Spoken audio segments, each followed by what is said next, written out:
Like I said, I was born and ruined in Minneapolis, and came out of the scene with Bob Dylan and Dave Ray and Johnny Kerner and the gang. And, you know, I could have ended up going to the University of Minnesota and getting a job and being an ordinary person, but something happened.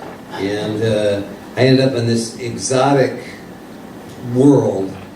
And I met this guy named David Morton. I just hitchhiked out to California, scored some pot, stuck it in my guitar case. It was illegal back then. And so my brother invited David over to come get high, and you know, he had long hair back when I was still pretty straight, even though I was starting to get a little, you know, whatever from smoking that stuff. And David was Bob Dylan's roommate, and he was actually the guy who taught Bob to write his first songs. And David wrote these weird songs, and he played this song for us. And you know, coming out of my sort of, I don't know what you want to call it, Minnesota nice, and kind of still thinking like, oh, you know, a patriot would support the war in Vietnam. But I was starting to get high and thinking, you know, they lied to us about the pot.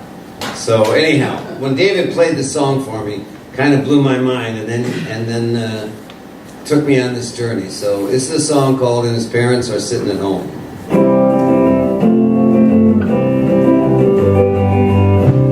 Kind of out of that folk era, but David Morton all the way.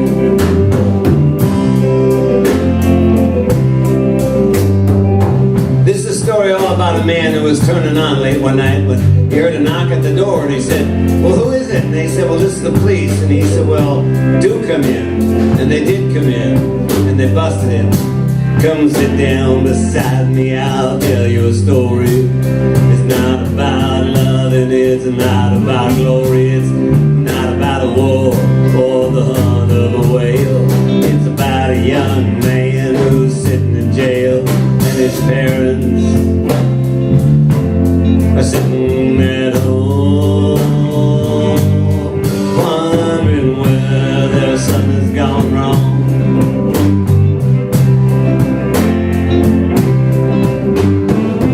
You might ask me his name, but there's no need to tell you.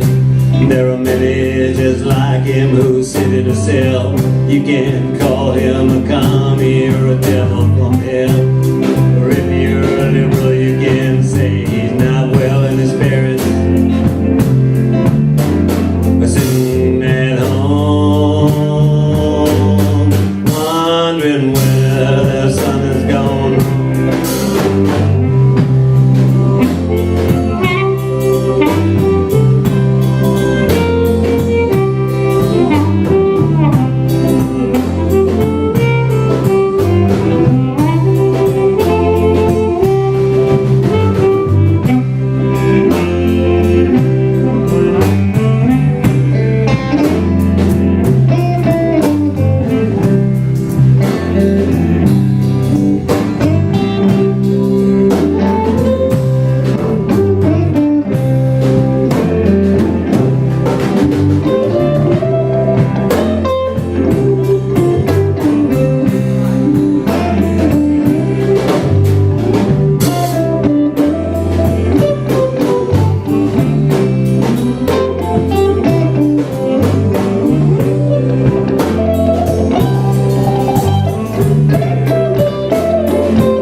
Just what was his crime?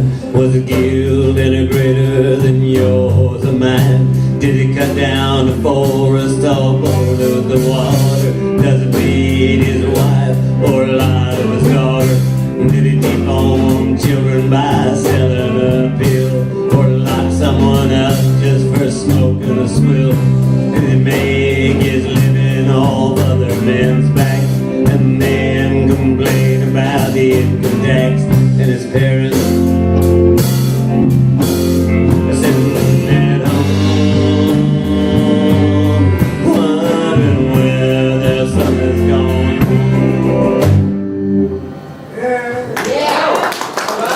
So, it was like nobody. I mean, back in those days, you put 3 locks on your doors before you smoked a joint, and they did. If they caught you with a roach in your car, it was years in prison. You did less time, I think, for manslaughter than you did for holding pot. And if you gave something to a friend, that was sales, and you were gone for the rest of your life. And we forget about that now because this was, well, I don't know if I'm older than I look, or I look older than I am, but going on 60 years ago.